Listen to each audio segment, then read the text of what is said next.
I'm going to just briefly talk to you about the other two, and we have to wrap it up because you need a break before we start our evening program, okay? The evening program is street mapping.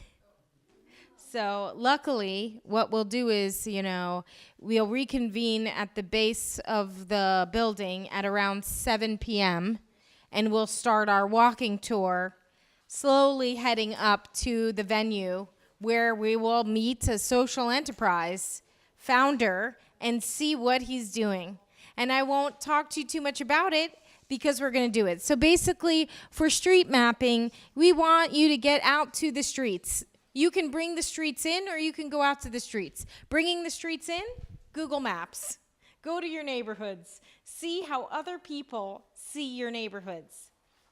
Identify what's happening there. I'll never forget, I went to France. I was teaching in Rouen, and they told me, don't go to this neighborhood. Don't go. There's nothing there.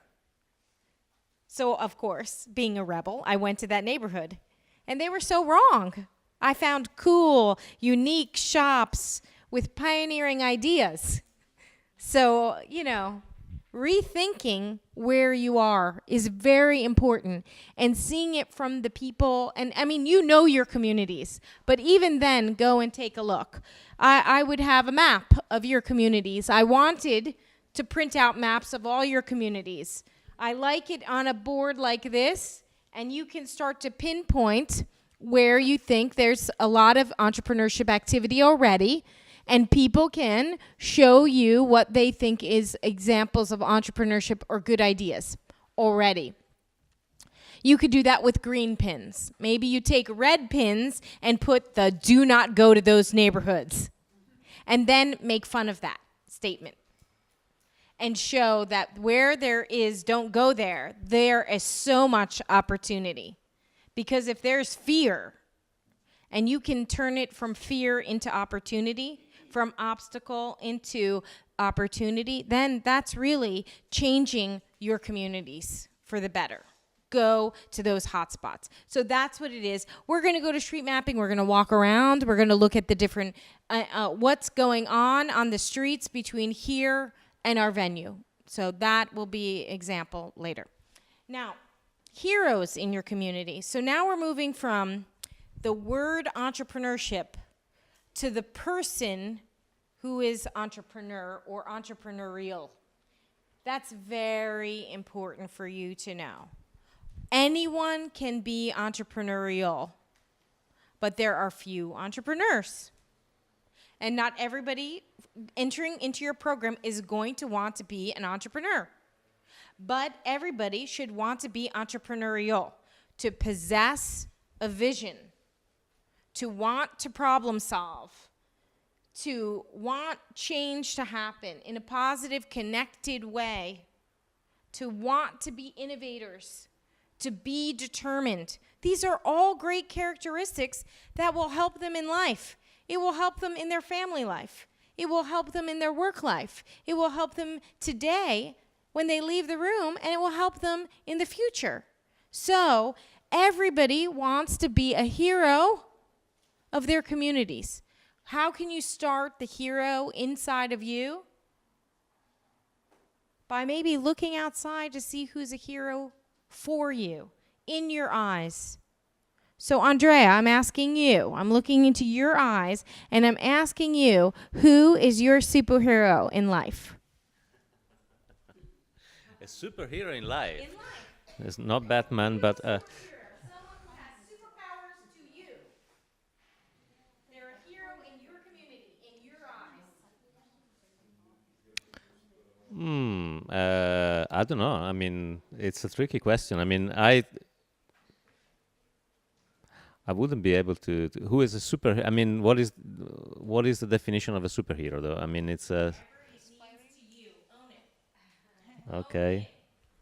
A superhero. You can say is nobody, nothing, I don't have a clue. You have to commit to who in your eyes could even qualify for that super mystery, powerful, wham bam, wow kind of a person.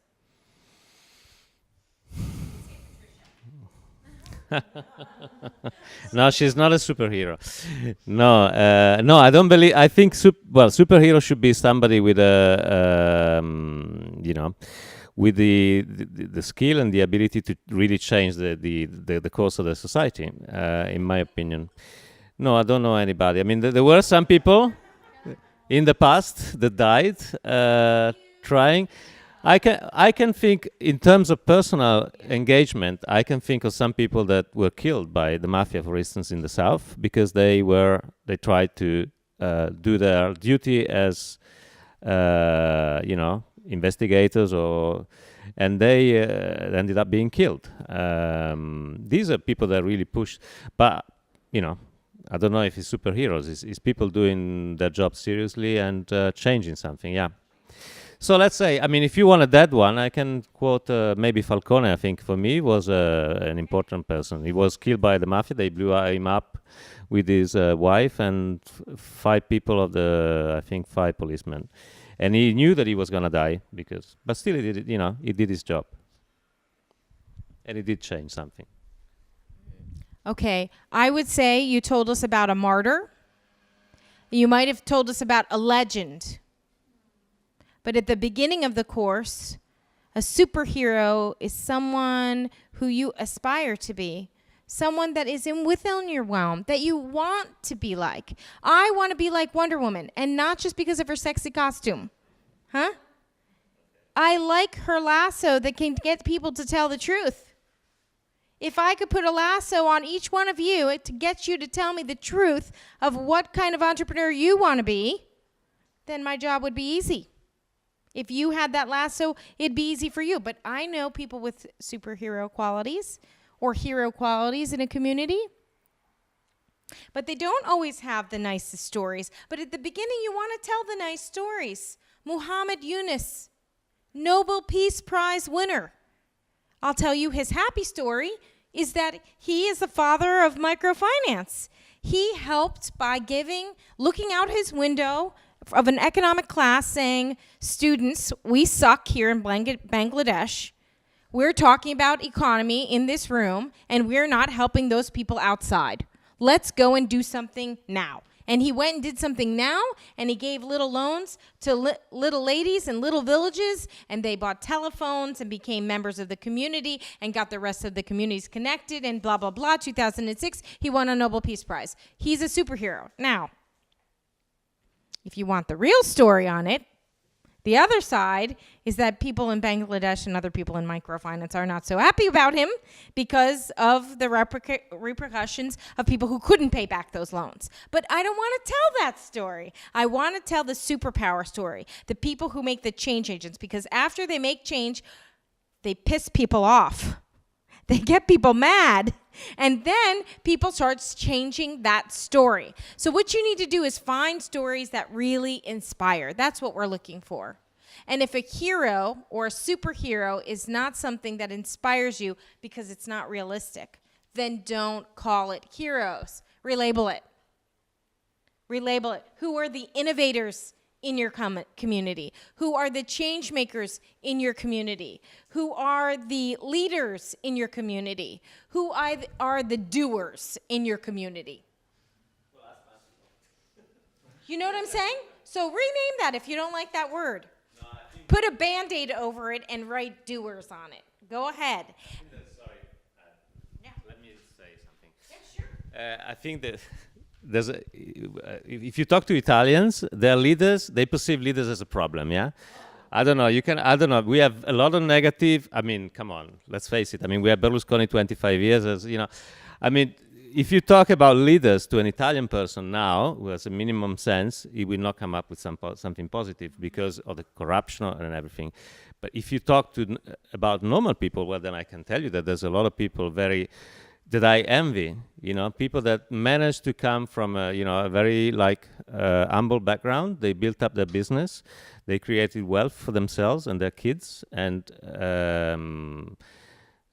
these people I totally respect, and I think they're inspiring. But if we're talking about role models, I really have a problem in seeing them in Italy, because if Matteo Renzi is a role model, I mean, then But maybe my colleagues from Italy, they have different opinions. I mean, my view on superheroes in Italy is really negative. Then, okay, if we talk about Mandela, yes, because but then it's somebody that really changed something, but it's not in my community. So that's.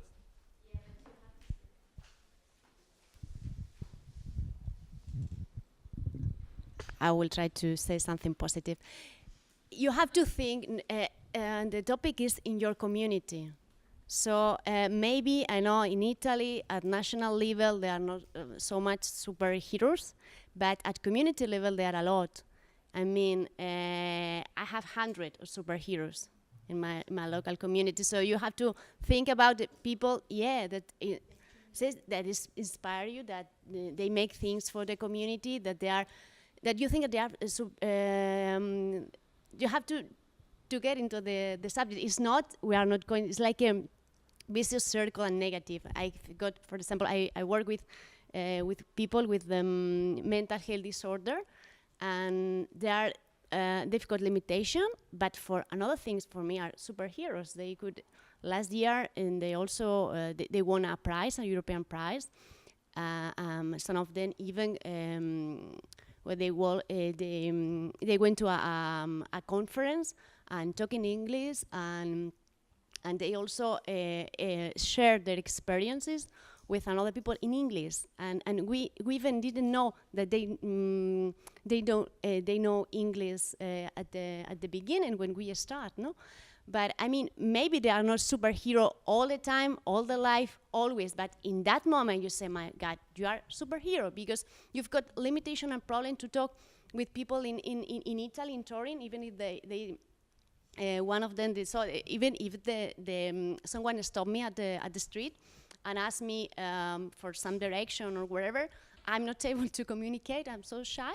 But they were able to talk about their experience in a conference in Glasgow with 200 or 300 people there in English. So, I mean, in that moment, a superhero. So, I mean, I know this is kind of a dream.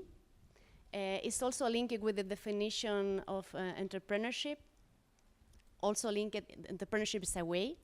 Also linked with kind of entrepreneur you want to be. It's like a business, social entrepreneur. So everything is linking, and also with the motivation. I mean, I'm agree. We have to try to motivate people to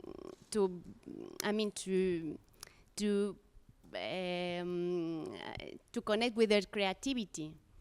And I also agree that we have to be realistic, because the passion is something that it works for a while, but then it must be to transform into love, so something more sustainable. And just you have to deal with the reality. So, well, there's a lot of superheroes in Italy too, Andrea. And you are one of my superheroes sometimes.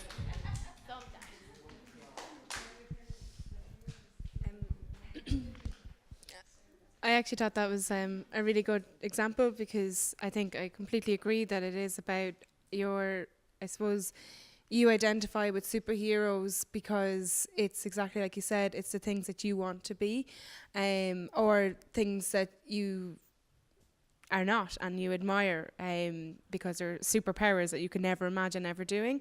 I guess my superhero, or one of my very many superheroes I see daily, would be my sister. She's an engineer, designer and entrepreneur, and constantly, like all my life, she's very close to me. She's 2 years, so everyone says, "Oh, you're twins," because we're very close. But I, since a very young age, have always said that, like, she must be a witch. She must have secret powers, because, like, how can she do all these amazing things? And she says the exact same thing back to me, because we're very different, but we're also very the same. So we always think, like, when she achieves things like being a female engineer and is highly recognized in her field, to me it's just like, wow, how can you combat such a huge thing?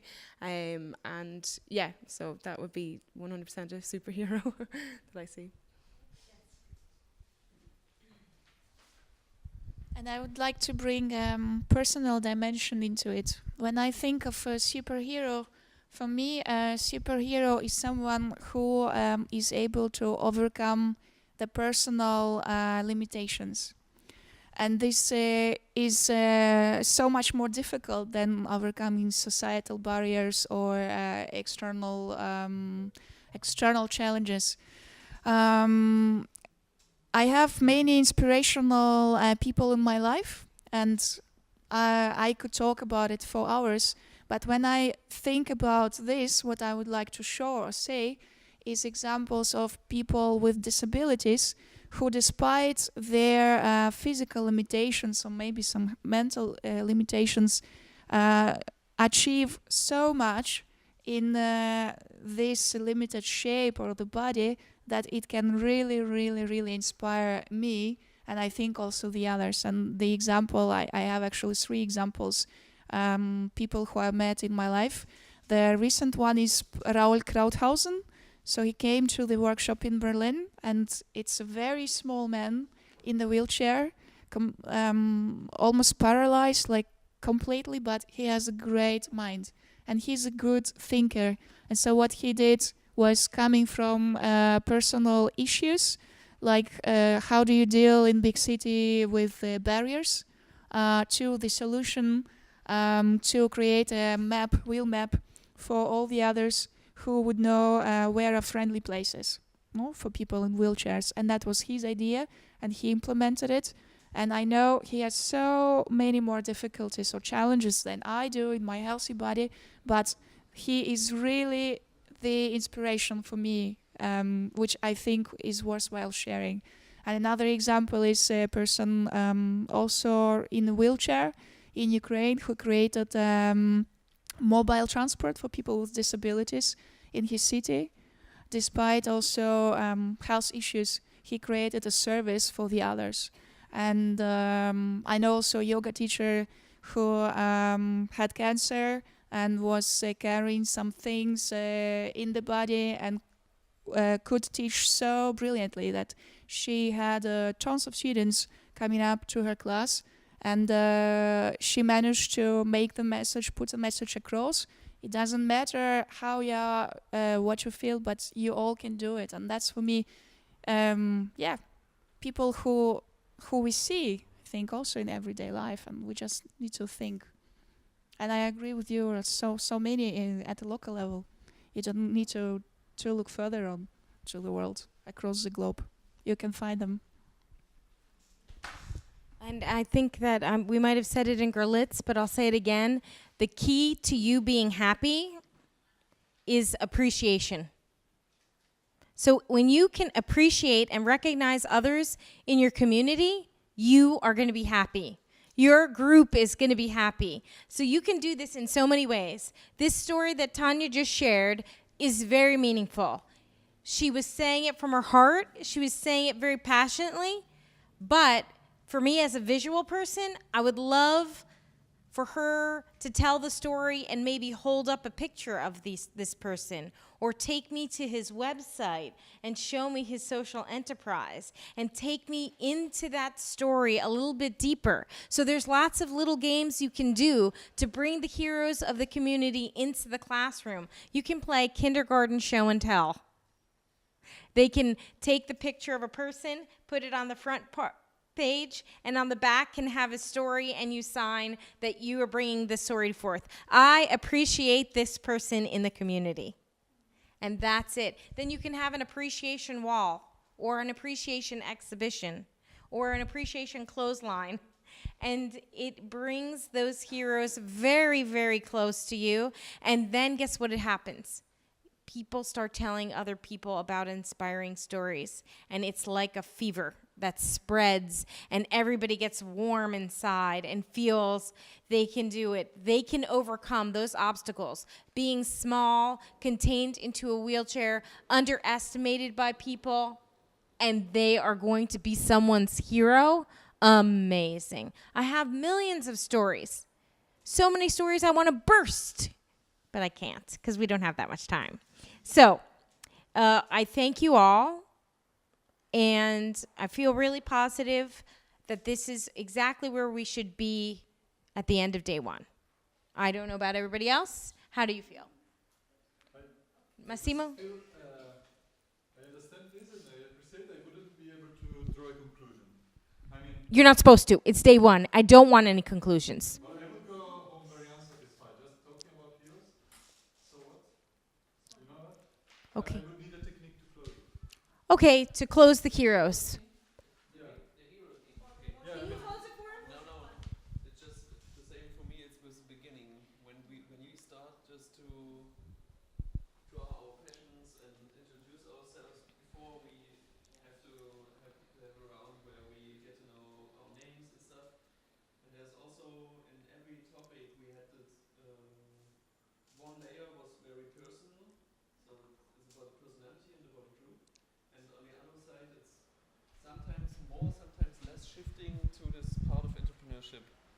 So Okay. sometimes it's in the peak of, or from you and the Okay. classes of entrepreneurship, and sometimes it's just very personal. And that's the reality. This is module 1. Module 1 is all about the background. If you don't have a background in entrepreneurship, don't you understand that it's okay? That's what should come across. If you don't know your passions, which everybody seems to know their passions, right? What you need to know about background 1, I'll summarize it for you, is you need to identify your passions. You need to connect with other people in their interests, likes. You have to know who their role models are and their aspirations. And then you can start to come up with the ideas, which is tomorrow. So the thing is, you're not supposed to have closure on everything. You are supposed to actually now be open. That's the conclusion. Your conclusion is that you are open. You are open to discover more people that could inspire you, more pathways that could be innovative and entrepreneurial, to see then yourself on that path. If we want at the close of the day to you have your whole story, no, then you wouldn't need any more classes. And you can see how everybody in here is hungry, not tonight, but hungry for more time to spend on each of these exercises. But this is the reality for the Train the Trainer session. It's a bite. It's just a bite. It's not a whole meal. And I can offer you the full course. I can offer you 7 courses in just background. We do not have the time. We have to be doers. That's it. But the thing for me is, this first part is also for the whole course, I think, some kind of appetizer. So is it opening a course where you, I say, extremely doing a deep psychological process with a group where you find your passion? Or is it just about talking about your life situation, your education, and getting skills for doing something? The question, I mean it like how we have a responsibility to all the participants, how deep to get into the field and in which way. So it depends on your style. That's the thing, but.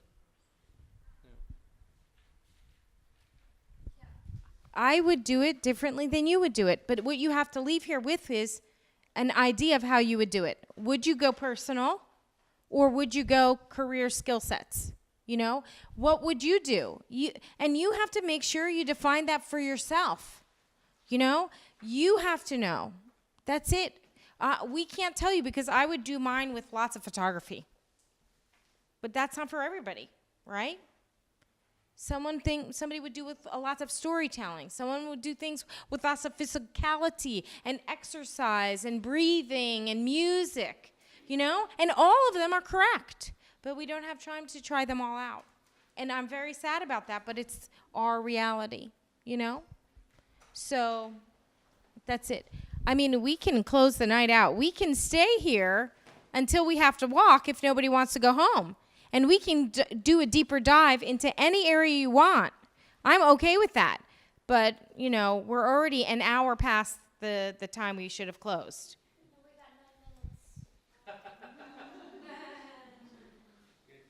Yeah. Yes, and I the second last and you the last? Or let's finish on something positive. I'll let you speak first. Thank you. So I will immediately contradict you because I wanted to say that I'm really impressed because we do have a person here who is a doer and she did a great job. So this girl that has been like filming the whole day without, losing concentration and, while we were all, I think.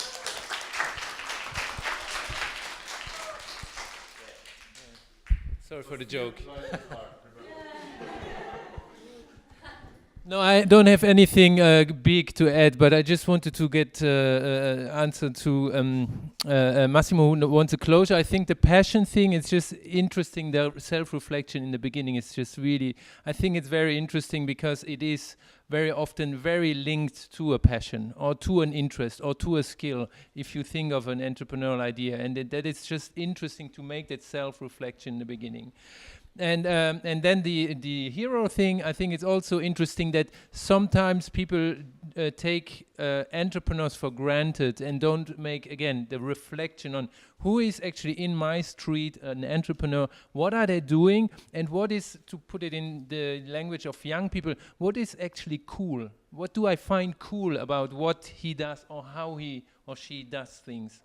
Being an entrepreneur. And that is also just an interesting reflection, which sometimes is not necessarily done, because we take the bakery thing, the bakery shop, it's maybe not a good example, but we take a lot of entrepreneurs for granted or don't see them, and that kind of reflection of mapping entrepreneurs in your community, or what kind of entrepreneurs inspire you, to just look also who they are, but also what do they do and how do they do things which I really find cool or inspired to or look up to. So this is kind of an interesting reflection process in the beginning without being too much of or doing too much of really deeply psychological analysis. I think it's just a lot about yourself and reflecting on these things. So yeah, and thank you for the positive note, Andrea.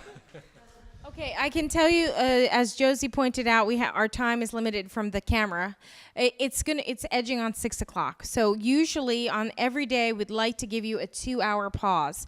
I have 2 options for you. Can I say 2 options or no? Yes. On our schedule, we're supposed to meet here at 7 and take a casual walk through the city, like about an hour. Casual walk up to our destination to get at the social enterprise at 8 p.m. So we have 2 choices. You can either do that, where we meet back here at 7 in an hour, and we start our walk through the town to really get you to see Zagreb and see some businesses, right? Or what you can do is we can all meet at the social enterprise directly at 8 o'clock so that you get your 2-hour break. It's up to you, because I know that when we go out on Saturday for our little shopping tour, and every day I could get you around, we can do a 5-minute tour of this block, and then I could take you up the street. So I could weave it in through other parts of the day. It was a long day. I want you to feel fresh, because so many things we talked about today, you're going to have materialize when we eat dinner tonight at that social enterprise. So I want you to be your freshest. Do you need an hour or do you need 2 hours? Everybody should have the same answer, or we can divide it? For me, I would rather have one answer, like a vote.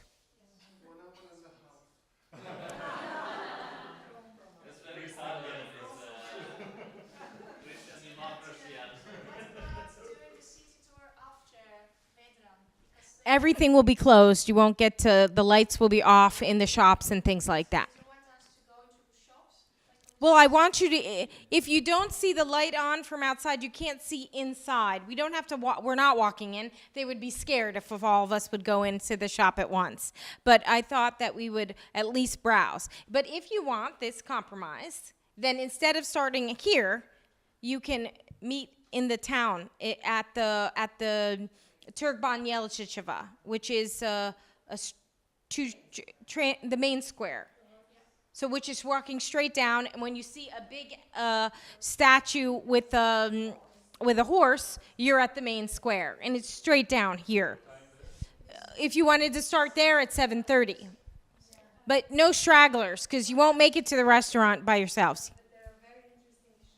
I know, but because they're so close to you, yeah, on Saturday we could walk by them. So that's why I'm saying we just start further down, okay? So it gives you, yeah. In an hour and a half, if we... In this hour and a half, yeah, you go back to the hotel and you sleep or whatever, shower or... Yeah, don't eat. We're eating at 8 o'clock. No, you can, but there will be a lot of food, so... The time it takes to decide is subtracted from... I know, but Josie said we have 3 minutes left. 3 minutes to decide.